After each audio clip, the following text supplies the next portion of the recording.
Welcome, welcome back. I don't know. Maybe it's your first time. Welcome into Diddy or Didn't He, Day 18. I'm Pugs Moran. This is RadioMisfits.com, where we are detailing all of the dirty Diddy details from the courtroom there in Manhattan. Day 18, Friday, the end of the fourth week. This thing is spinning by. Of course, this is the trial of Sean P. Diddy, Puff Daddy Diddy, Love. Yeah, Love. We don't talk about Love enough. Love is one of the names that he went by. You know, he's constantly rebranding. Love is the most recent one. Yeah, I think right now, like for whatever projects he's working at, he's not working on any projects other than trying to make sure that he doesn't spend the rest of his life in jail. Let's recap the first month as we get started here. But before we do, I do have to remind you, RadioMisfits.com is a platform where you can find us, like, subscribe, follow. You can find us anywhere, any of the places where you get your podcasts, your Spotify, your Apple, your Amazon. Radio Misfits is there. Also, if you want to watch a video version of this, you can go over to Radio Misfits on YouTube, or Radio Misfits on Facebook. If you want to do that, there's video versions to be found of Diddy or Didn't He there. All right, so let's recap the first month. 4 weeks in. I'm not doing scores anymore. Remember the first 14, I'm like, oh, it's 14 wins or 14 positive days for the defense, 3 positive for the defense, and 1 tie or 2 ties, right? We've got 2 ties now because last Friday, a week ago today, was a tie. And then we said that Monday of this week was a tie too. But because Monday was a prosecution day, it was a day when the prosecution was leading the trial, to have a tie on a day when it's a prosecution day, not good. You know, the prosecution wants to get a win on that day. So that was almost a win for the defense. I'm not doing that anymore. Because it's becoming absolutely clear to me 1 month into this trial. We may or may not be at the halfway mark. I'm not sure. It's expected to go 6 to 8 weeks. But we're at the 1 month mark here of the trial. And Diddy is going to walk. Diddy is going to walk. The defense is doing an absolutely magnificent job of presenting everybody involved in this as gross. I mean, just for lack of a better word, there isn't a likable person. Cassie, maybe only because that video exists and she just had a baby, right? There's all of that surrounding Cassie. But even Cassie on the stand, you know, it was like, she wasn't a prisoner. At least it seemed like that. She went through shit. She had a bad boyfriend. She was in an abusive, violent, romantic relationship. And she didn't break up with him. And if the case is trying to be made that she couldn't break up with him, well, that's just not what was presented when she testified. It seemed quite clear to myself. And again, I like to put myself as in the mindset of the jury watching this, and they have a greater viewpoint than I do, a vantage point, I should say, because they're there and we don't have video. All I'm doing is reacting to a myriad of blogs and live blogs that I'm reading.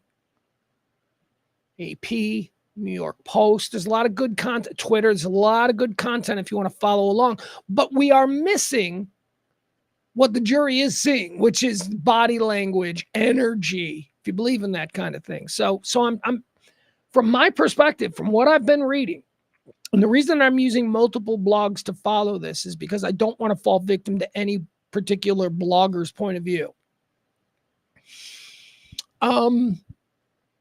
This case is over. I mean, it's like, what are we doing here? Is there something major that's going to come up? Because we've heard from Cassie, and now it's day 2 of Jane. Jane was on the stand all day today. Jane is going to be on the stand for the next few days. She's back Monday. She could be on the stand as many as 6 days, so we'll see. Excuse me. Jane told some stories today. Jane got on the stand for day 18 of the Diddy trial, and she told some things that are just bleh, bleh, bleh. These people are odd. Just put it that way. Jane to me is not coming off as a victim. Jane to me is coming off as a unlikable, typical influencer generation pretty girl who thought she could find a shortcut to, the top, which is her association with Diddy.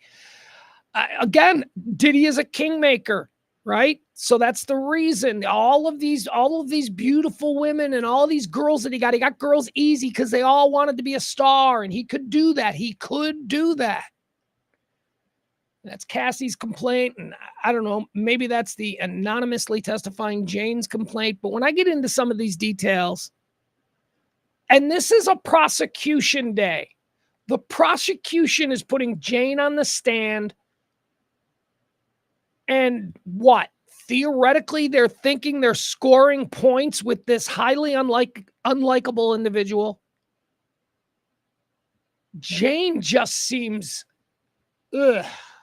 I don't know, maybe I'm biased. They did these 22-year-old hot chicks who are on OnlyFans and Instagram and making like 20 million a year. I'm like, oh, geez. And they're so vapid and shallow, and they don't seem to have any kind of real purpose in life other than to be jack-off material for randos in Iowa. And this is what we're supposed to be. He should be in prison for beating up women. But he's not. And he's not going to go to prison for beating up women because that's not what they're charging him with.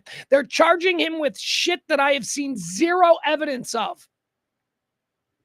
And I'm getting a little angry because, I'm not one for the political stuff.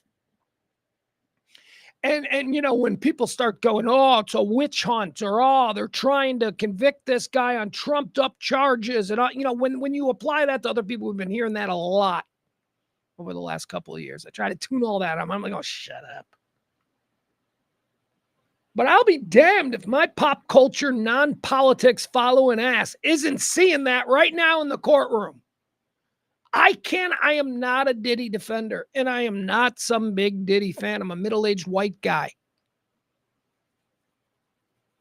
But I'm seeing an example of the government overcharging on no base. I mean, my God. All right, let's get into it. Let's get into day 18. Jane was back on the stand. Day 2 of Jane. She started out talking about condoms, about freak-offs, and the sexual peccadillos of Diddy, which we've heard all kinds of details over the last couple of weeks. But Jane got on the stand, and Jane is one of the freak-off stars that followed Cassie. Okay, now I know that there's a dozen or so other stars of freak-offs who are out there in the wild, who just aren't suing Diddy or haven't responded to any of these requests for witness testimony, whatever it is. That it's not just two girls.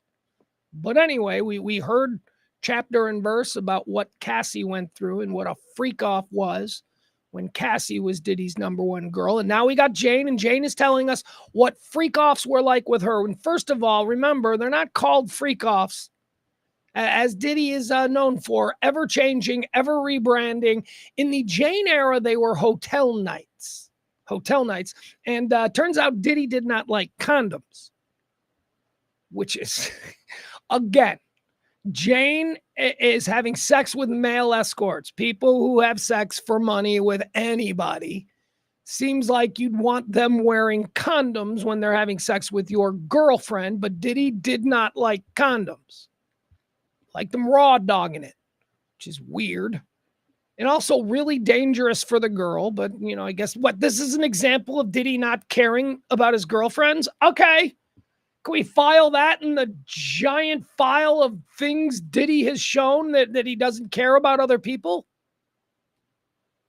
He's not being charged with that. Yeah, he's an asshole. It's like, Diddy, I don't want to wear a condom, or I want to wear a condom. And Diddy's like, I don't want you wearing a condom. And she's like, okay.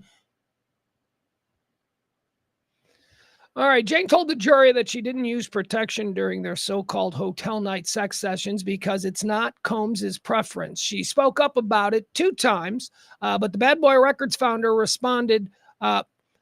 She spoke up about it 2 times to Diddy, but he responded dismissively and kind of almost just guilt tripped me out of it, she testified. He said he didn't want to see a rubber while he was watching. And okay.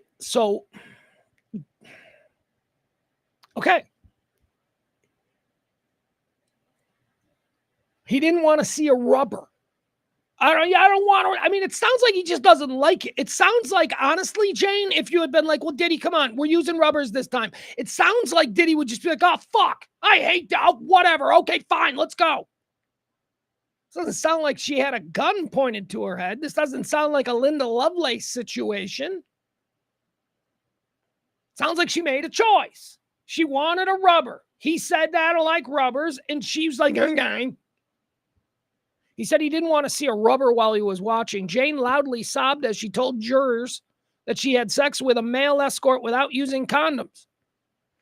And this was at a freak off on her birthday because she didn't want the rapper to be, quote, unhappy with me. So on her birthday, she's doing a freak off. Did he making her do freak offs on her birthday? How clear was it to Diddy that she didn't like these things? You know, it's like, hey, baby, happy birthday. Oh, we're doing a freak off. Like, is he just a monster who knew these things were all? Because I don't know. Like, what kind of vibes was she giving off? I mean, she's an influencer. She's not a celebrity. She's probably got a lot of money because of the influence thing, but she's an Instagram girl.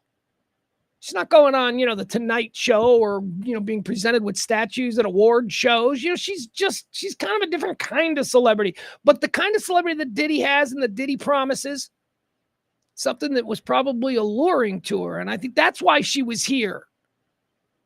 Jane loudly sobbed. She said that she had to have a condomless freak off on her birthday. Jane said that when she went to Miami in 2023 on her birthday to celebrate with Diddy, he pressured her to have sex with a male prostitute without using protection. She said she went along with it again because he was guilt tripping. Your Honor, what's the mandatory minimum for someone convicted of guilt tripping? It's not a crime. She's up there. He guilt tripped me, so I didn't use a condom. Okay, do you not know that not using a condom is really dangerous for your own health and that you could be putting yourself in peril? Yeah, of course. That's why we make guys wear condoms. Okay, and yet you chose anyway, just because what? Because guilt tripping? I'm not buying it. She was crying to the jury that he guilt tripped her over her request that they use condoms. Again, this isn't Linda Lovelace on the set of Deep Throat with a gun to her head. Jane choked up and wept, recounting the night when Combs gave her a dirty look and snapped, "You better not be asking me for a condom." Sorry about that. It says here a quote, "I just didn't want my partner to be unhappy with me," she said while sobbing to the jury. Okay, well, that's a choice that, a lot of people in relationships make. We do things we don't want to do to make the other person happy. But this sounds like you were doing something that you are now retroactively saying was dangerous, or, I was being... Sorry, folks, that's my phone, and I didn't turn it off today. Let's see here. Jane choked up and wept, recounting the night Combs gave her a dirty look. "I just didn't want my partner to be unhappy with me," she said while sobbing. She testified that she was able to use a condom for the encounter, but Combs hated it and that it just made me feel really, really bad. And I just wanted it to be over, she testified. Prosecutor Maureen Comey twice asked Jane if she needed a break to compose herself but Jane declined. We learned about how long these freak-offs were. Cassie said they would go on for days, and sometimes they would end up taking breaks and all of that. Remember during one of the freak-off breaks, I believe that was the Suge Knight incident, where during a break, Diddy ran off to go confront Suge Knight. Okay, so let's learn about how long Jane's freak-offs were. Jane was asked, by prosecutors about how many rounds she would have to endure during a typical drug-fueled sexual encounter, which she called a hotel night. And she started describing how she would get tired during these sessions. Prosecutor Comey asked, who decided if you could stop? Jane again started to choke up while responding. Diddy, she said. Or actually, Sean. She said Sean. Sorry. I don't like to read directly, so I try to put it in my own words. But yeah, Sean, she said, as she burst into tears and dabbed her eyes with a tissue. Remember, she dabbed her eyes yesterday, too, when Diddy made her watch porn. She was such an innocent flower. She's like, let's watch some porn. And she's like, you made me watch porn. Remember, this is the same girl who then, like a couple of weeks later, went to Diddy and was like, I want to join OnlyFans. The girl who cried watching porn is now upset that Diddy won't let her join OnlyFans. This is Jane. And again, guys, I keep pointing these things out because I can't help but think that the jury is sitting here thinking these same things. Nah, maybe not. Maybe the jury's not as broken and cynical as I am, but some might be. Jane testified that when she started giving subtle clues that she wanted to stop a freak-off session, Combs would shoot back, you're not getting tired on me, are you? Let's finish strong. Let's end this on a high note. Like a football coach. He's out there coaching.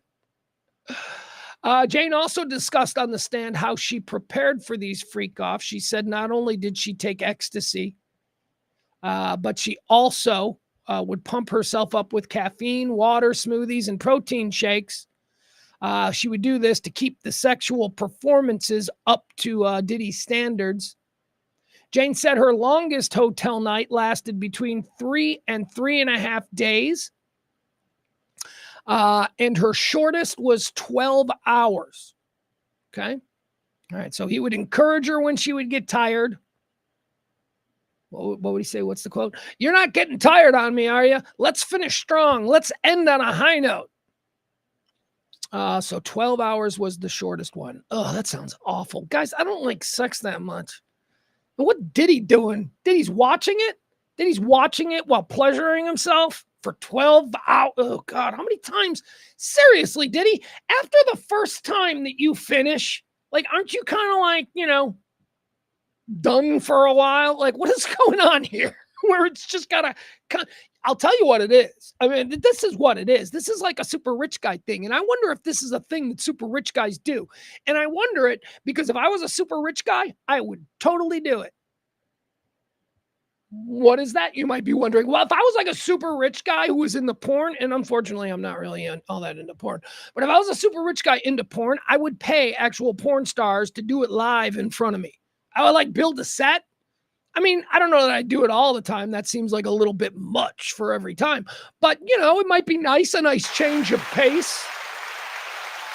Instead of with my big screen in my big billionaire masturbatorium that I'll build, instead of the big screen, I'll just have a stage like for live stage. I don't know. See, this is what I think of. And it's probably why, even if I ever did get really rich, I wouldn't be rich for long. I'd blow it on stupid shit or people would sue me because apparently I was incorrect about something. Let's go. She wanted to help Combs get sober, she testified, saying that, the freak-offs were all drug-fueled. So one time, she didn't do drugs at a freak-off. It says here, Jane testified that she once tried enduring a freak-off without taking any drugs and threw up because she was so disgusted by what she was doing. So the drug-free her participating willingly in a freak-off was so disgusted by it that she puked. She wanted to help Combs get sober, but he wanted one more sex marathon. So she decided to not take drugs like she usually did. Let me stop here. because glossing over this would be a big mistake. This is a massive, massive bombshell. And this is the prosecution allowing this out. This is a prosecution witness being directly examined by the prosecution in an attempt to show what a monster Diddy was. They need us to believe that these women were filled with drugs and weren't making their own decisions, and they had no choices, and they had to go along, and they were prisoners. Remember, this is why this man is looking at a lifetime sentence. So why is this a bombshell? It's a bombshell because we've got one of his victims openly saying that, yeah, one time I didn't want to do drugs. Oh, so you weren't forced to do drugs? So you, every time you talked about drugs and, oh, Diddy drugs, oh, Diddy drugs. So all of those times, those were choices. You made choices. Because in this freak off, you didn't do drugs. And Diddy didn't do anything. He's like, all right, you don't have to do drugs.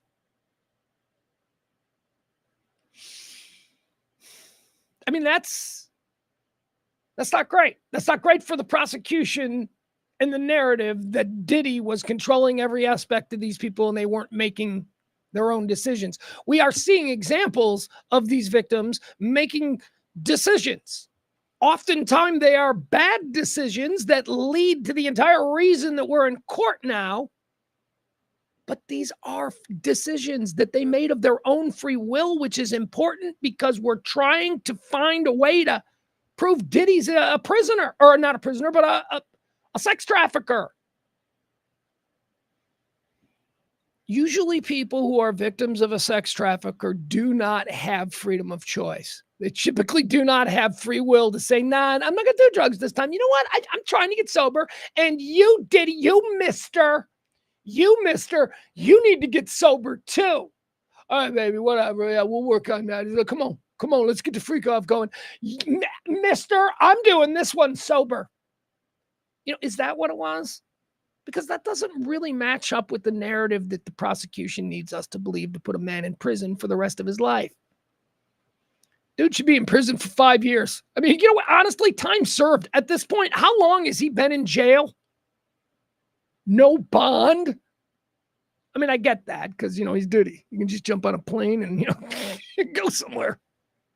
But seriously. Oh. All right, let's humiliate him some more. Let's just find more weird sex stuff that we could all go, oh, did you hear Diddy's into? Let's do more of that. Sure. So she said that she wanted to try and help him get sober. She usually used drugs, but this time she chose not to. And after having sex with 2 prostitutes, she went to the bathroom and then threw up. Then apparently there was a boot and rally pep talk from Diddy, and she continued on. That's a trooper. There you go. She also testified, and I don't know how this helps her case, but she testified that on numerous occasions she drug muled for Diddy. Jane said that she would, I'll read it. Jane told jurors that she snuck drugs in her luggage on 2 flights from Los Angeles to Miami for the hip-hop mogul. I mean, that would be quite a thing if she didn't know it was happening, right? If she, she gets to the Diddy's mansion there in Miami or wherever. And then he's like, give me your bag. Let me check your bag. And he opens her bags and he pulls out 2 keys of Coke or whatever that she didn't know was in there. That's one thing. But no, she knew she was picking up drugs for Diddy and bringing them. I mean, she's a drug mule. She's a willing participant in this. Why? Well, that bombshell is coming up too. Why was she doing all that? Why was she willingly going along with all of this? Jane told jurors that she snuck drugs in her luggage on 2 flights from Los Angeles to Miami.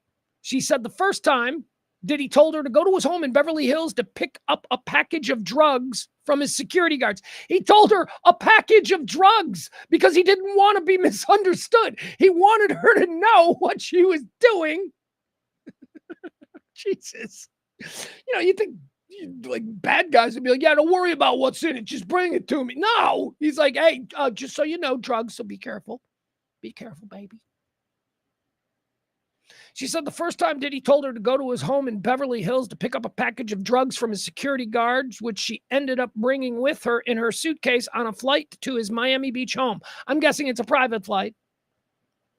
When she initially went to the Beverly Hills home to get the package of drugs, Jane asks Combs' chief of staff, Christina Coram, if this was safe. Is this okay? Christina, girl, is this safe? Is this okay? I mean, is it okay that I'm carrying drugs in a suitcase on a plane? I mean, is it? I'm a fucking stupid Instagram person.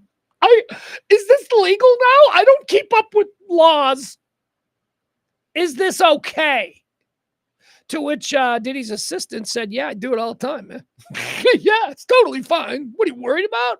Come on, I do it all the time.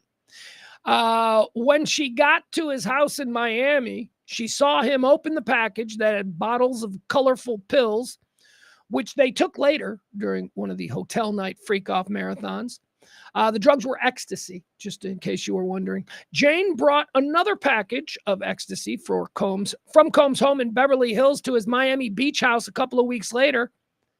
The pair took the drugs there in Miami while she stayed with him. Okay, so she's doing a lot of drugs. She's doing a lot of ecstasy. Let's harken back to day one of her testimony. Remember when she was like, on our first date, he made me take ecstasy and I didn't like it. And then I took ecstasy every other day of the vacation. But yeah, it was fine. It was fine. I mean, it sounds like she's a chick who does drugs. She's an Instagram party girl. She's a club chick. She does drugs. So don't sit on the fucking stand and act like this is like, you're not Anne Frank, baby. Okay? That's the problem that I'm having as we get deeper and deeper into this. I have no empathy for these people. And guys, I know you don't know me well, but I am a very empathetic dude. I have a lot of compassion for people. I am a nice person. I cry at commercials. I give homeless people, if the red light is there and he's there, I give him something. I'm that guy. I'm just not able to generate the compassion for anybody in this case. All right. Jane also testified about how they moved up from escorts. Remember, just like Cassie, Jane was allowed to start picking her own freak-off sex party hotel night partners for Diddy. Remember, it would usually be just her and then like a train of guys, like 3-4 guys at a time, not at the same time, one at a time. But because dudes need to stop, one guy would finish and then, another guy would step in. That's how Diddy had these things run. So just like Cassie, at some point, Jane was allowed to start hiring her own sex partners for these things. And she stopped using escorts and started using male porn stars, which, yeah, that's another thing that makes me go, male porn stars? Dudes whose like job description is to have giant punishing penises and be really good at being able to like punish with the. Why is she choosing professional fuck monkeys? I don't get it. I mean, it's like, jeez. She should go out. She should like go find some middle school math teacher. That's who she's like. This is Herb. Diddy. Herb's gonna be with us for this round. With some little 6-inch schmeckle who can maybe at his best go like 10 minutes, and that's with a woman he's been married to for 40 years. With Cassie, are you kidding me? He's done before he gets his underwear off. That's who she should have been hiring if she wants me to honestly think of her as somebody who didn't enjoy these. She's hiring porn stars. Crying out loud. Combs had his influencer girlfriend hired 2 porn stars for numerous hotel night sessions. She booked flights for one of the men whose screen name is Sly. From his home in Atlanta. Sly can fuck. I don't know who Sly is, but Sly can fuck. Dude's name is Sly. Screen name is Sly. From his home in Atlanta to Los Angeles, she booked a flight. And she paid Sly around $2,000 to $4,000. Well, which is it? Why don't you 2 to 4? Is it different, different times? Later, Jane stated that she started hiring another porn star named Antoine for hotel nights. She said, all right, so she's out there. She's hiring porn stars. Jane testified that on many occasions, Diddy asked her to have the 2 adult film actors, Sly and Antoine, send them pictures of their genitals. Oh, so just like on non-freak off times, Diddy would say to, is this what I'm getting from this? So like after, these dudes are participating in freak offs. And then just like on a Tuesday night while they're watching like SVU, they're like sitting on the couch watching SVU. And Diddy's like, hey, Jane, reach out to Antoine or Sly. I could really use a picture of their dicks right now. Yeah, apparently that's what he was doing. Again, see, life imprisonment? I don't think so. Ritualistic humiliating of a high-profile celebrity? Here we go. He likes to look at dude dick pics when he's bored. This, by the way, is important, if it is, in fact, what I think it is. This is the first time that we have heard any suggestion at all that, Diddy is engaging in any homosexual activity. Because if you remember, the lead up to this trial was just filled with people and stories and Diddy and Meek Mill and Diddy's gay. If you ask somebody who wasn't following this trial at all, but knew about the freak offs and was like, yeah, I heard all about it. If you talk to that person about what they think a freak off was, they think it's like Mike Myers and J-Lo sucking off fucking the corpse of Ed McMahon. They think it's all these celebrity people. They have no idea that a freak off is just Diddy jerking off in the corner with a camera while a bunch of highly paid professional sex athletes rail his girlfriend for hours. That's what a freak off is. That's it. There are no celebrities involved. Diddy isn't having sex. We have not heard one instance of Diddy being involved in the sex other than he's jerking off in a corner. So all of these stories about, these freak offs, Diddy would be like fucking these male escorts. Shut up. That is not at all what is happening here. You people don't know dick. And unfortunately, I do. And Diddy likes to randomly ask for pictures of said dick. Jane testified that on many occasions, Diddy would ask her to have the two male adult film actors send dick pics. She testified, he wanted me to ask for nudes, Jane told the jury. He would say, get them to send something or FaceTime them. And so they would, Jane testified. Jurors were shown explicit text messages between Jane and Sly, but the images were so graphic that they won't be shown to the public or the media. Okay, it's just porn star dick. Okay, I don't need to see that. You told me what it is. We don't need to see it. I know what it is. It's going to be large. Look, their name are Sly and Antoine. So I imagine they're going to be large, beefy, and black. Okay, I don't need the picture. Let's see here. He wanted me to ask for news. He would say, get them to send me something or FaceTime them. Jurors were shown the explicit text messages, but they weren't shown the pictures. Diddy also would, here's another little interesting thing. It wasn't always just porn stars and escorts that were used in the freak offs. And this is, you don't do this. This is not what you do. What is Diddy thinking? Yeah, I'm starting to think that Diddy's a little bit, Diddy also used his personal trainer, Paul, for freak offs with Jane. Like his personal trainer, like the guy he would work out with, whatever, every morning, whatever, I don't know what his schedule was. But he'd work out with this guy, and dudes in their personal trainer, they go out for beers. They'll just go get a beer, man. Hey, this is my personal train. They kind of like have a jocular, friendly kind of thing. It's not, hey, you should fuck my girlfriend. It's not what I understand that relation to have ever been.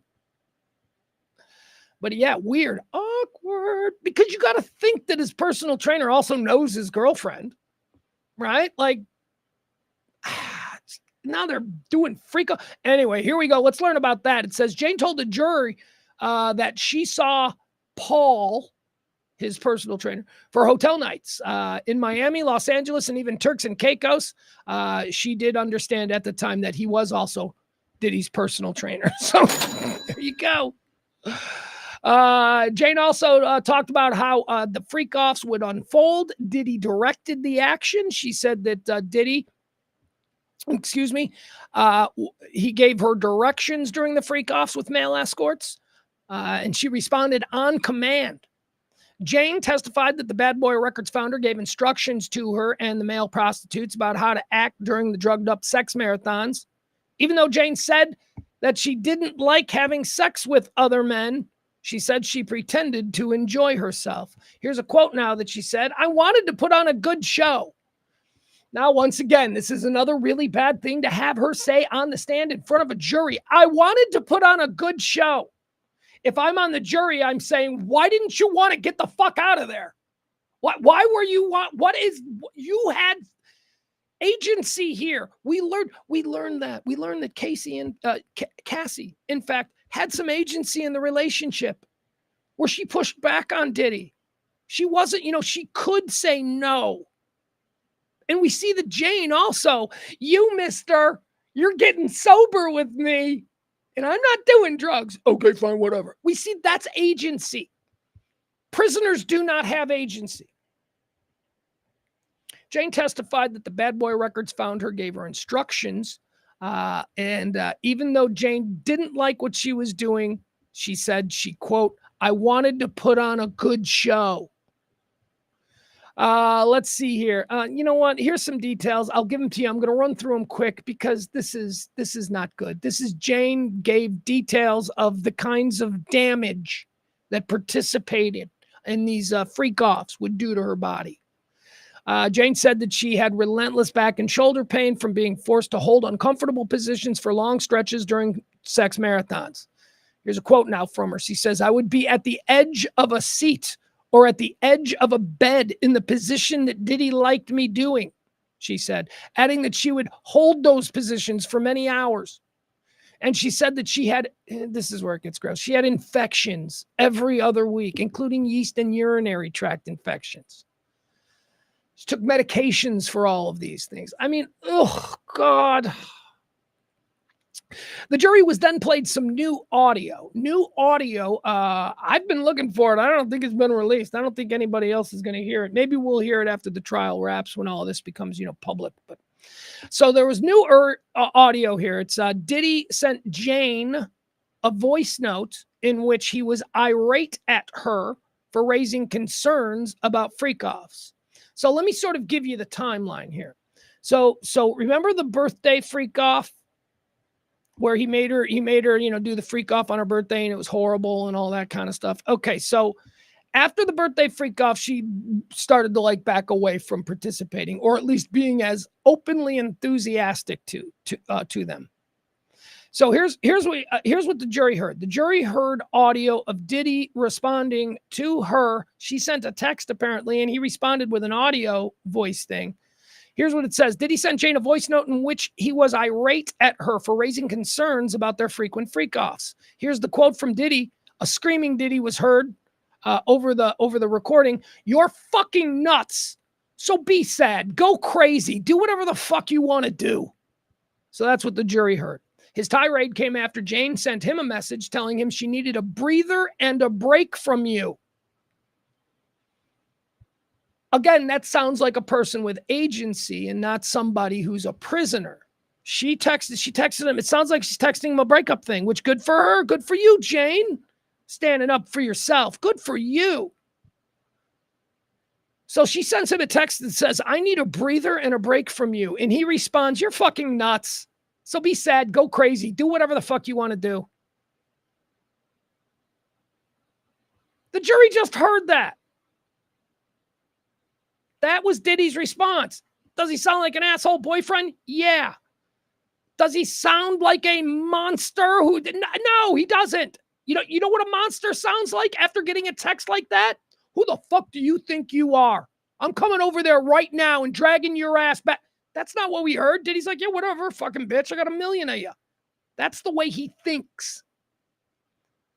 So once again, the prosecution trying to make us think that he had to control these women to keep them there. And he didn't have to control them in ways that would deserve a lifetime prison sentence. He's just an asshole. He's an asshole, manipulative boyfriend. "You're fucking nuts," the jury heard. "You're fucking nuts. So be sad. Go crazy. Do whatever the fuck you want to do." His tirade came after Jane sent him a message telling him that she needed a breather and a break from you. She went on to say, "This doesn't feel good at all. Your intentions with me are within plain sight." That's a girlfriend thing. I know what you're trying to do. It sounds like she doesn't really want to leave him. It sounds like, because she doesn't, because the Diddy gravy train is a good one. And hold that thought, because you're going to hear about the Diddy gravy train, about what it's like to be Jane these days. Jane sent the text soon after what she described as her nightmarish birthday freak-off. Jane also mused into her phone from time to time about wanting to stop letting Diddy use her to satisfy his freaky and wild desires. So she wrote this. This was the prosecution had this introduced as evidence of what a victim she was. Here's what she wrote. I'm sorry. I don't want to do drugs for days and days and have you use me to fulfill your freaky wild desires in hotel rooms. She wrote in a November 26, 2023 message on her iPhone Notes app. She didn't send that to him. She didn't. What? That's not evidence. That's not unless you're trying to say, well, look, even back then, this is how she felt. I mean, maybe that's what it is. That's just a weird thing to include. It was in her notes. So Diddy never saw that? I mean, look, if Diddy saw that, if she made that clear to Diddy and he saw that and he still did it, then I'd be like, oh, see, look, he's even more of an asshole because, she's obviously being completely upfront with him about how she doesn't like it. It doesn't sound like she was all that upfront. I mean, it's like Diddy might not be blamed for having the response right now of, geez, girl, why didn't you just say something? Because as I said, man, Cassie, Jane, the women that we have heard their horror stories about the freak-offs, they all seem to be willing participants. Why? Because there was something in it for them. It was a trade-off. Prisoners of sex trafficking rings do not benefit. There is no trade-off for their participation. That's why it's such a heinous and grotesque thing. All right. Jane testified that she was too scared to actually send that message to Diddy, so she put it in her app note. Testifying to the jury, I didn't have the courage to send it to him. You didn't have the courage to tell him that you didn't really dig the freak-offs? So he just kept doing the freak-offs? And now he's a monster for doing... Why didn't you tell him? You, mister, you're getting sober. Remember, she's thinking that this is all fine. Like, this is just, I don't know. Okay, so now here's the other bombshell that came out on stand today, which I cannot believe. And Jane sat on the stand and she said things that, I don't know, maybe in context with body language and to see how she said it, maybe that would change. But in the vacuum of which I have heard this quote now from her, she's a bitch. Oh, screw you, lady. All right, now wait till you hear this. What could possibly make me have that reaction? Diddy still pays her rent. Still. She's sitting there. Diddy paid June of 2023 rent for this woman who is sitting there. Let's get into the details on that. Oh, and by the way, this ain't like a 1-bedroom walk up off the expressway out by the airport. This ain't some single wide. I mean, what do you hear? Oh my God. Sean Diddy Combs is still paying $10,000 monthly rent. What's your rent? Is it $10,000? Jesus. $10,000 monthly rent, and he's still paying it. Diddy is still paying $10,000 monthly rent for the luxury home that Jane still lives in. Jane described her love contract, which started in April of 2023 and runs for 2 years. So Diddy and Jane, remember Jane broke up with Diddy when he got arrested. But Diddy and Jane apparently had signed a love contract. And he's like, yeah, baby, for 2 years, I'll pay your rent and blah, blah, blah. I'll put you in this crazy ass mansion and I'll pay everything. And you can live there and it can be your thing. And now here she is on the stand and he's still paying. He's still holding up his end of the love contract. 10 grand a month. Okay, so listen to what Jane has to say. So Jane's on the stand and God, I hope she stayed composed. I hope she didn't start to get excited when she was talking about her big giant house that Diddy pays for. I fucking hope she played this right. For her sake. Because if she didn't, oh my God. So listen to what she said. Jane told the jury that she uses the $10,000 to pay rent on her, and here's the quote, on her really big house. Jane, why do you need a really big house? $10,000 a month. Diddy is still paying for your really big house. That is fucking unlikable. That is unlikable. If I'm a 45-year-old black woman juror and I hear this, this 22-year-old vapid pretty girl saying this kind of shit, I'm like, oh, no, young lady, no. Oh, I'm so glad you went through all this. I'm so glad you got your really big house. Get out of here. Get out of here. Let's see here. Jane told the jury that she uses all the money for the rent on her really big house. When Jane wasn't apparently enthusiastic enough about an upcoming freak off in a text message, Diddy went off on her. Diddy said, well, get over it, please. Combs texted her back. All right, so she's texting. So he's like, you ready for the freak off? And she's like, meh. So he texts back, well, you better get over it. Look at the roof over your head. Look at that pretty smile. Trying to talk like Diddy. Let's be honest. I'm just trying to talk like a black guy. I'm a white guy. I'm a middle-aged white guy. That's what black guys sound like. I'm trying to sound like a black guy. Look at the roof over your head and that pretty smile. So yeah, that's another thing we learned, the pretty smile. Diddy apparently fixed Jane's teeth. Apparently Jane had like a jacked up grill. And Diddy paid for her veneers to get her teeth fixed. And yeah, so there you have it. That was today. That was the end of day 18 of Diddy or Didn't He. Jane's going to be back on Monday. We're going to hear a whole lot more. And then the cross is going to get there. The defense is going to get their chance to cross-examine her. And it's going to go wheels off, guys. Like, follow, subscribe. Join us every night as we cover the Sean Diddy Combs trial as it unfolds there in that Manhattan federal courthouse.